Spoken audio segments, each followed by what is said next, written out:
If there's one thing everybody knows, it's that Darkest Dungeon is not afraid to punch you square in the mouth as soon as you start playing. That was the case with the first game, and with the move to a roguelite formula, it's definitely the case with Darkest Dungeon 2 as well. But thanks to my time with the game in early access, I have a lot of tips that should help smooth out your early experience. Let's talk about it. Rise again to reclaim a glimmer of hope from the spreading stain of the Darkest Dungeon.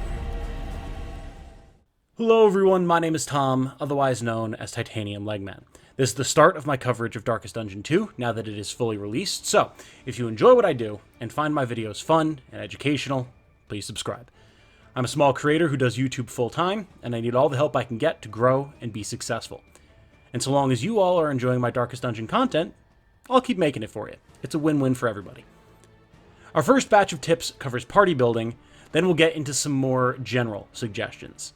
Our first point comes in before a run even starts. Always check your hero's quirks before you lock in your team. Quirks, both positive and negative, are randomized with every new attempt, and they can have a huge impact on your run. Even though you can gain and lose them as a run goes on, having something truly detrimental, like, say, a Plague Doctor with Breacher, can hamstring an attempt before you even get it off the ground. Conversely, a Man-at-Arms with Tough, or a Leper with Slugger, can kickstart your efforts and make the early stages much easier to traverse. Having certain quirks can even enable entire builds, so examine your choices carefully before you settle on a team. And to make this process easier, unlock all the heroes ASAP to find synergies and avoid bad quirks. The way you unlock heroes in Darkest Dungeon 2 has changed significantly from how it worked in the first days of the early access period. Instead of waiting to unlock heroes by leveling up, you can now spend your Candles of Hope to unlock whatever hero you want, whenever you want, in whatever order you want. Because of this, I highly recommend unlocking everyone as soon as you can. Not only will you gain access to the full breadth of tools in your arsenal this way, you will also be able to choose around certain quirks when building your team for a run. It's a lot easier to handle your Man-at-Arms having a poor tanking quirk like Cowardice if you have another tank such as the Leper unlocked and ready for battle. You're also more likely to find very powerful positive quirks if you have a greater hero pool to choose from, so get those unlocks. A party that can't manage its stress is a party that has a rather low chance of successfully reaching the mountain, so make sure that you always have sources of stress healing available to you in your party itself. You see, stopping your stress meters from maxing out and triggering meltdowns is a vital aspect of Darkest Dungeon 2, as it will preserve your relationships between your heroes and keep you from losing huge chunks of HP when a meltdown occurs. Heroes such as the Jester, the Man-at-Arms, and the Hellion all have solid methods of stress reduction, and as such should be considered for inclusion in most teams. While there are other sources of stress reduction, such as the Oasis location and various inn items, you can't guarantee that these will be available when you need them, so having heroes who you can count on being present is a must. Moving on from the pre-run team building, let's talk about optimization tips when you're out in the field.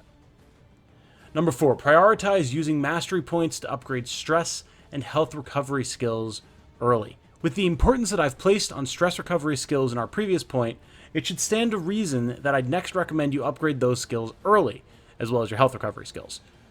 Given the damage that enemies can deal in short order, being able to recover as quickly as possible will be vital to keeping up in combat. Looking at some skills as examples, the Man-at-Arms Bolster skill only heals 1 stress point for himself and an ally at base. However, once upgraded, it recovers 2 for both heroes instead. A 100% increase in power is nothing to sneeze at, and it can make all the difference when you're fighting a high-stress enemy. Similarly, the power of most healing skills increases by around 10 to 15% when upgraded, which is obviously a great benefit when healing is relatively limited in general across the game.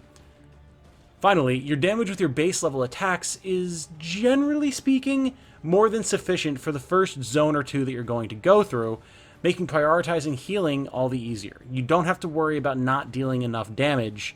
If you're prioritizing your health and your stress, you will have plenty, especially if you're utilizing crit tokens and strengthen tokens effectively. Number 5, Choose paths that lead to shrines of reflection whenever possible. Shrines are absolutely vital early game locations to reach, as they unlock fragments of the hero's memories and, as such, their skills. It's never bad to have more options in building teams and approaching content, but for some heroes, their best skills and synergies are locked behind their memories. Let's take the Vestal, who we mentioned previously, for example. Her incredibly powerful Sanctuary and Consecration of Light abilities are locked behind her hero shrine story, and once unlocked, allow her to grant block and strength tokens to her teammates at a regular pace. Other heroes, such as the Hellion, have abilities that actively hinder them, such as ones that add the Winded token to herself in the case of the Hellion, and require some more skill unlocks to negate those downsides and allow them to reach their full potential. You also gain mastery points on completing a visit to the shrine, so they will not only immediately unlock a new ability for use, replacing one that is essentially dead in the water for your current team comp, but they also give you more opportunities for upgrades on your next stop at the inn.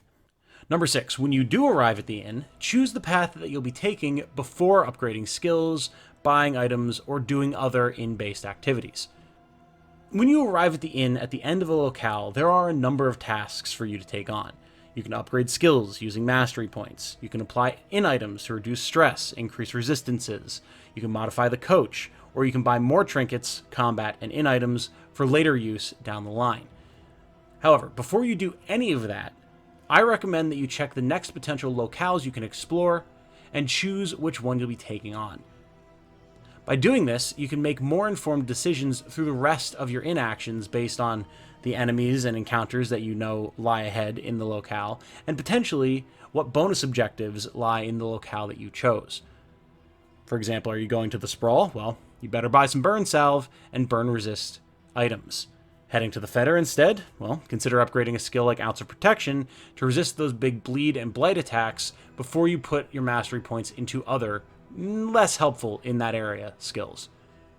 Or maybe you're planning on defeating a lair boss. Well, that means it's probably time to stock up on the relevant stress recovery items, swap your skills around, and potentially get a couple of trinkets that'll boost HP and damage. Preparation is key in Darkest Dungeon. It was the case in the first game, and it's definitely the case in the second game. And as we should all know by now, overconfidence is a slow and insidious killer.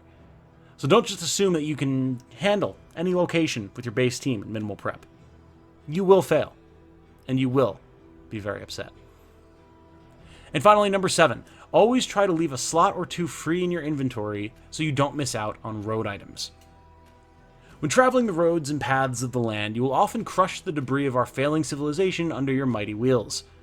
When you do, there's a chance that you'll receive food and combat items that can be quite useful, especially considering, well, they're free.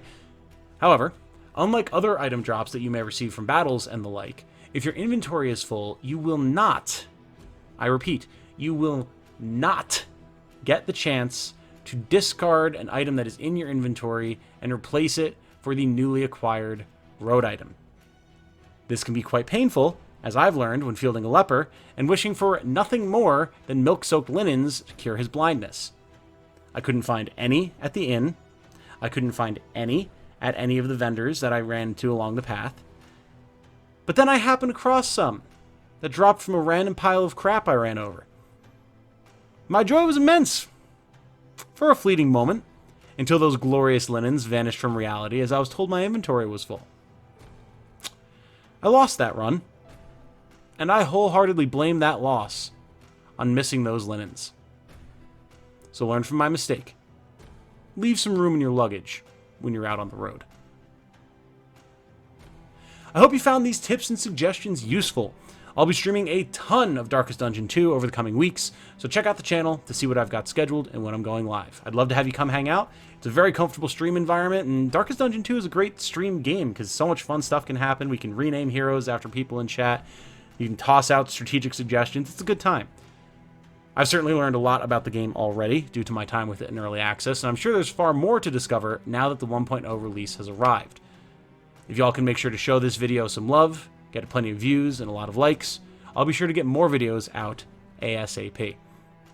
If you have more tips for me and your fellow road warriors, drop them in the comments and we can all learn together. But that said, my name has been Tom, otherwise known as Titanium Legman.